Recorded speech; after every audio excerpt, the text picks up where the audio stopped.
बिस्मिल्लाहिर्रहमानिर्रहीम। अस्सलाम वालेकुम my YouTube family, welcome to my channel. आप सब कैसे हैं? अल्हम्दुलिल्लाह मैं ठीक ठाक हूँ और अल्लाह पाक से दुआ करती हूँ कि अल्लाह पाक आप सबको अपने फ़ज़ल में रखे, सेहत तंदुरुस्ती वाली ज़िंदगी दे। आमीन या रब्बुल आलमीन।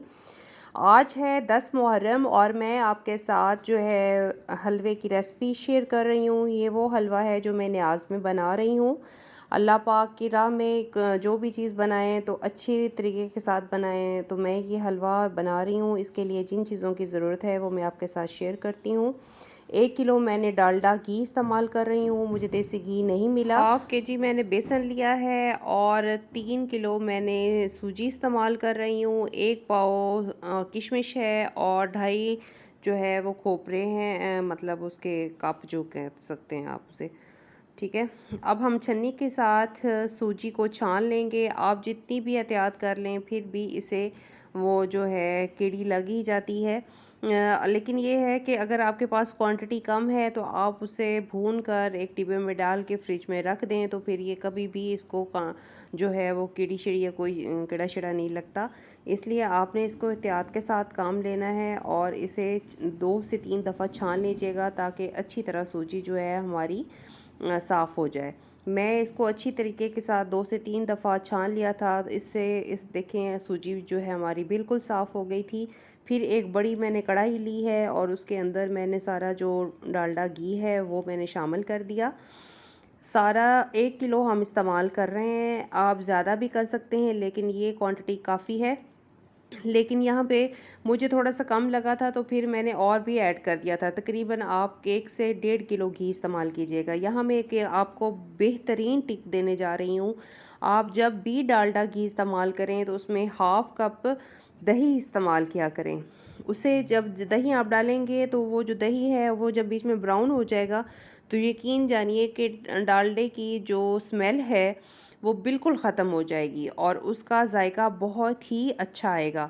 ये आप ज़रूर अप्लाई करके देखिएगा और मुझे फ़ीडबैक भी आपने देना है। फिर आपने इलायची को पीस के या कूट के आपने डाल देना है, छिलके आप डालना चाहें तो ये ऑप्शनल है। लेकिन मैं तो मुझे इलायची बहुत पसंद है, इसलिए मैं इलायची को और पीस के सारी इलायची में छिलकों समेत डाल देती हूँ। ठीक है। फिर आपने इसको अच्छी तरह से फ्राई करना है। जैसे ही ये सफ़ेद जो है दाना ब्राउन शक्ल अख्तियार कर जाए फिर आपने इसमें जो सूजी है वो शामिल कर देनी है। ठीक है। लेकिन शर्त यह है कि ये जो दही हमने इसमें डाला है उसको ब्राउन होना चाहिए। सही है। ये ना हो कि आप डालें और आप उसमें सूजी शामिल कर दें। इससे मैं आपको बता रही हूँ जायका भी बहुत अच्छा आएगा और खुशबू भी बहुत ही अच्छी आती है। अब हमने इसमें सूजी ऐड कर दी है और सूजी को हमने इसमें फ्राई करना है।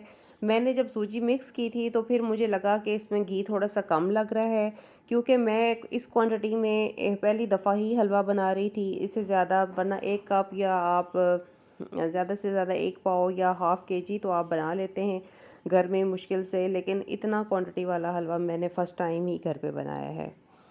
तो जब हम इसको मैं फ्राई कर रही थी तो मुझे घी कम लगा तो फिर मैंने हाफ़ केजी जो है घी इसमें और शामिल कर दिया था।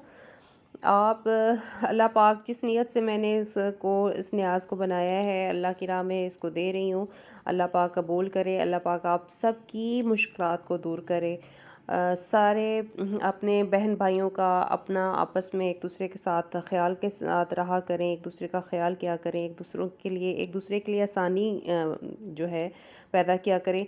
यकीन कीजिए अगर आज का वक्त ऐसा आ गया है कि हर बंदा नफ्से नफ्सी जो है ना हिसाब हो चुका है। हर बंदा कहता है कि पहले मैं अपनी मसले हल कर लूँ, पहले मैं। लेकिन यकीन कीजिए जब आप एक दूसरे के लिए आसानी पैदा करते हैं, जब एक दूसरे के लिए मोहब्बत बांटते हैं तो जो है वो और भी ज़्यादा जो है आपके लिए अच्छा रह जाता है।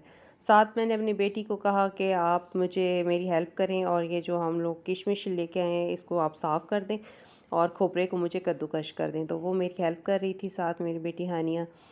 अल्लाह पाक सब बेटियों के मुकद्दर जो है वो अच्छे करें, आमीन या रब्बुल आलमीन।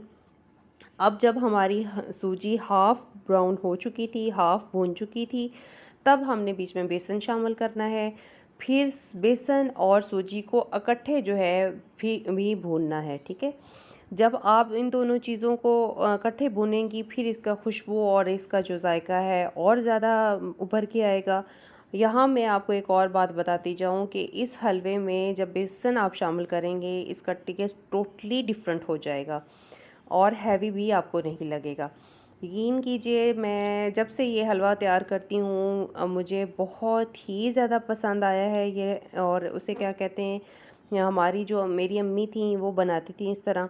तो मैंने क्या किया कि मैंने भी इसको जो है अप्लाई किया। पहले मैं सिर्फ खाली सूजी का बनाती थी, तो फिर मैंने इसका बेसन और सूजी का बनाना शुरू कर दिया, तो इसका जायका बिल्कुल ही मुख्तलिफ और हल्का ये हलवा मुझे लगा। सूजी का हैवी होता है, ज़्यादा खाया नहीं जाता, तो ये सूजी और बेसन का जो हलवा होता है वो खाया जाता है। आप ज़्यादा मिकदार में भी खा सकते हैं, जिनको ये मीठा पसंद होता है ज़्यादा खाना। साथ मैंने तकरीबन 8 से 9 किलो पानी जो है वो मैंने हल्का नीम गर्म करके अपने साइड पे रख लिया था। जब हमारी चीज़ें तैयार हो जाएंगी तो फिर हम इसमें शामिल कर देंगे। अब हमने जो कद्दूकश की हुई खोपरा है और जो हमारी किशमिश धो अच्छी तरह, मैंने जब उसकी वो डंडियाँ हानिया ने उतार दी थी तो फिर मैंने उसे अच्छी तरीके से वॉश करके और मैंने साथ रख ली थी। अब हम इसमें किशमिश भी डाल देंगे, खोपरा भी डाल देंगे और फिर चीनी भी हम डाल देंगे। चीनी की मिकदार मैंने 2 किलो रखी है, 2 से सवा 2 किलो, क्योंकि हमें तो मीठा हल्का पसंद है, लेकिन बाहर वाले जो लोग हैं वो मीठा ज़्यादा पसंद करते हैं, इसलिए मैंने उनका ख्याल रखते हुए चीनी की क्वांटिटी को बढ़ा दिया था। तो आप जो हैं वो आप अपने हिसाब के मुताबिक इस चीज़ को रखिएगा। ठीक है, अगर आपको हल्का पसंद है तो हल्का रख लीजिए, अगर आपको ज़्यादा पसंद है तो ज़्यादा रख लें। लेकिन अगर आपने तकसीम करना हो तो फिर क्वांटिटी को बढ़ा लें, क्योंकि बाहर वाले ज़्यादा लोग जो हैं हलवे में चीनी, वो कहते हैं मीठा ना हो तो फिर मीठा क्या। तो इसलिए किशमिश भी मैंने डाल दी और फिर मैंने पहले खोपरा डाला है, फिर किशमिश डाली है और फिर चीनी डाल दी है। इन तीनों चीज़ों को फिर मैंने 5 से 10 मिनट तक फिर फ्राई किया है, अच्छी तरह भून लिया है आपने, और घी भी इसका निकलना शुरू हो चुका था। तो फिर मैंने क्या किया है कि इसकी भुनाई जो है ना, वो मैं आपको बार बार कह रही हूँ कि आपने इसकी भुनाई का ख़ास ख्याल रखना है। अगर आपको ज़्यादा क्वांटिटी में जो है भूनना मुश्किल हो रही हो तो आप एक एक कप भी करके फ्राई कर सकती हैं, और मतलब हाफ़ हाफ़ केजी करके भी कर सकती हैं, और जितनी मतलब हो, क्योंकि जब ये सारी चीज़ें इकट्ठी फ्राई करें तो फिर थोड़ा सा ज़ोर ज़रूर लगता है। ये आप इसका ख्याल रख लीजिएगा, जित जो आपको आसान लगे चीज़ आप उस चीज़ पे अमल कीजिएगा। तो ये क्योंकि जितनी अच्छी हलवे की भुनाई होगी, जैसे हम लोग सालन बनाते हैं तो मिसाले की भुनाई होती है, वैसे ही ये सूजी वगैरह की भुनाई जितनी अच्छी होती है, ये हलवा उतना ही अच्छा तैयार होता है। इसलिए इन सारी चीज़ों को मिक्स करने के बाद फिर हमने इसकी भुनाई शुरू कर दी। तकरीबन सिर्फ मैंने 5 मिनट और ज़्यादा भुना था और चीज़ें भी मिक्स हो गई थी और भुनाई भी उनकी हो गई थी।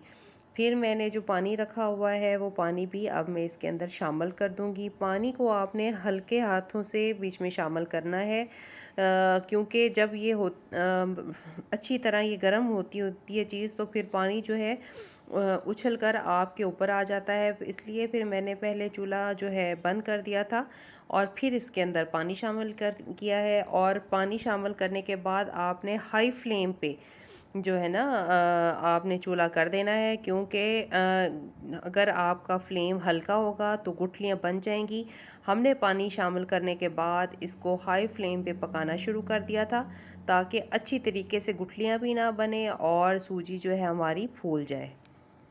चम्मच आपने साथ साथ हिलाते रहना है, चम्मच हिलाना बिल्कुल भी बंद नहीं करना। और ये देखिएगा मिनट में हमारा जो है सूजी फूल जाएगी और तकरीबन हमारा हलवा तैयार होने के करीब आ चुका है। अब आपने चम्मच बिल्कुल हिलाते रहना है और इसका जो है चम्मच बिल्कुल बंद नहीं करना। यहाँ पर ये है कि या आप चम्मच हिलाना बंद कर देंगी तो आपकी जो है गुठली बनना शुरू हो जाएगी। तो अब आपने इसका जो फ्लेम है हाई है, तो इसलिए आपने दरमियाना कर देना है और इसको आपने हिलाते जाना है। जैसे ही हम आप यहाँ पे देख लें कि आपने हलवे की पोजीशन ज़्यादा हार्ड रखनी है कि मतलब कम रखना है, पतला रखना है, या हल्का मतलब नॉर्मल हो। ठीक है, मैं थोड़ी-सी हार्ड रखती हूँ क्योंकि इसकी भुनाई अच्छी तरह से फिर पानी जो है वो और पक जाए, तो इसलिए फिर हलवे को बिल्कुल पानी इसका खुश्क कर देती हूँ। जैसे कि अब आपको नज़र आ रहा है, हलवा हमारा तैयार हो चुका है और मैंने जो है डिस्पोजेबल प्लेट्स ले ली थी और उन्हें मैंने सेपरेट कर दिया और उसे बीच में फिर शामिल करके फिर उसके ऊपर कोकोनट वगैरह कोई भी जो चीज़ हमने डालनी थी वो डाल के, तो फिर मैंने बड़ी एक जो ट्रे थी उसमें लगा के, तो फिर मैंने सोबिया और उन लोगों को कहा कि आप जो हैं ये घरों में तकसीम कर रहे हैं। ठीक है, ये जहाँ हमारा घर है वो वहाँ पे जो मौजूद हैं लोगों, ये चावल भी आए थे साथ वाले घर से। तो इस तरह मैंने जो है आज की जो तकसीम है, और साथ में जो हमारे पठान रहते हैं उनके लिए मैंने शॉपर्स में ये सारी चीज़ें डाल दी थी ताकि एक एक शॉपर सबको पकड़ाते जाएं। अल्लाह पाक इस जो है न्याज को कबूल करे और अल्लाह पाक सबको अपनी फ़ज़ल में रखे। आमीन या रब्बुल आलमीन। और मैंने घर में कुछ भी नहीं रखा था, बस थोड़ा सा मैंने हलवा अपनी फूफो के लिए, जो मेरी सास भी हैं और मेरी फूफो भी हैं, उनके लिए मैंने रखा, उनको टेस्ट करवाया। तो बाकी मैंने सारी जो है वो तकसीम कर दी कि कोई भी घर जो है वो ना रह जाए। तो इसलिए ये मैंने अपनी फूफो के लिए रखा है और उनको टेस्ट करवाने के लिए। अदरवाइज़ मैं सारा का सारा अल्लाह की राह में तकसीम कर चुकी हूँ। इसी के साथ ही मुझे दे इजाज़त, फिर मिलूँगी एक नई रेसिपी के साथ। तब तक के लिए अपना और अपनों का रखिएगा ख़्याल।